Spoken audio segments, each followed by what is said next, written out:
just in. PDP's case against 26 Rivers APC lawmakers suffers a major setback.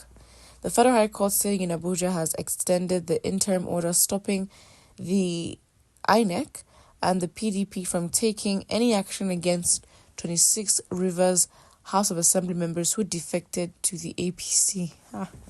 Interesting. The presiding judge, Justice Donatus Okorowo, extended the order following an application by counsel for the lawmaker Steve Adehi, who appeared for the Rivers House of Assembly. Okorowo maintained that based on Order 26, Rule 10 of the Federal High Court, the court had the discretionary power to grant the plea in the interest of justice. The judge held that he was persuaded by reasons given by the counsel for the lawmakers. Granting the order would be better in the interest of justice. Justice Okorowo subsequently adjourned the matter to January 24th for hearing. You see, the interesting thing about this country is, in spite of the dysregulation, the lack of accountability, the fractured legal system, it still works for those who are the players, right? Because now, this looks just petty, because members from your party have defected to another party, or the winning party, and now you're suing them and you're taking them to court. Like, excuse me, huh?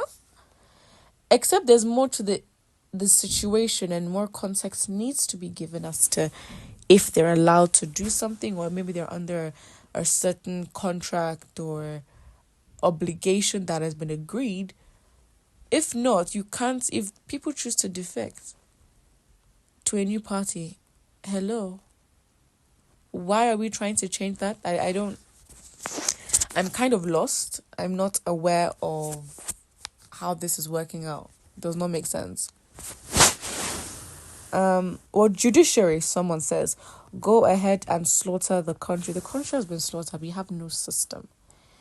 More than just having a system, I think we don't have a habit. And I'm intentional with the word habit. We don't have a habit of maintenance. As a people, as a country, we don't. We do not. And I think that is where the problem is. Because I think we have great individuals with great ideas, and I guess people to implement them. But for something to be long-lasting, I guess another system of maintenance is important. So if we're building something, if we're creating something, if we're trying to make something better, you need to maintain it for it to last. Taking care of things. Because in our system, the industries that we have, the different sectors, the government, construction, even in our homes and our streets, you'd find that, again, I think that's what the problem is, because someone will build a road and say 15 years later, look how the people have done to it. Excuse me? You're meant to maintain roads. You're meant to maintain hospitals. It's not a one-man, one-time job and it's done. That's not how things work. If you want things to last long, we need to build a habit of growing, expanding, revisiting, revising, refining. And I think that's such a lazy approach to anything when you don't have a habit of maintenance. You maintain what you respect, what you create, what works for you. You have to maintain it, or else it's going to break. What are we talking about? So the judicial system has not been maintained.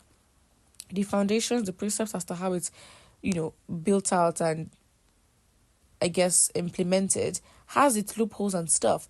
But regardless, it's still not being maintained. You have top countries in the world, they're still arguing on certain aspects of the law. The law always has to be refined. The way people think at a certain time will reflect in how they're governed. Shouldn't that change? But that also reflects in the minds of the people. Now compare the minds of Nigerians.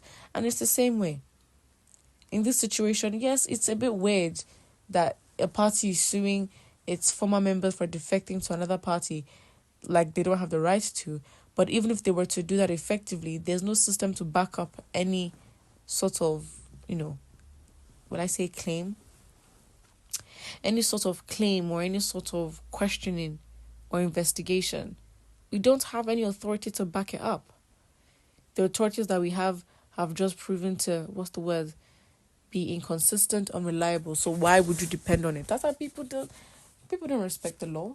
We don't. As a people, even how we think, this whole democracy thing, you can just tell.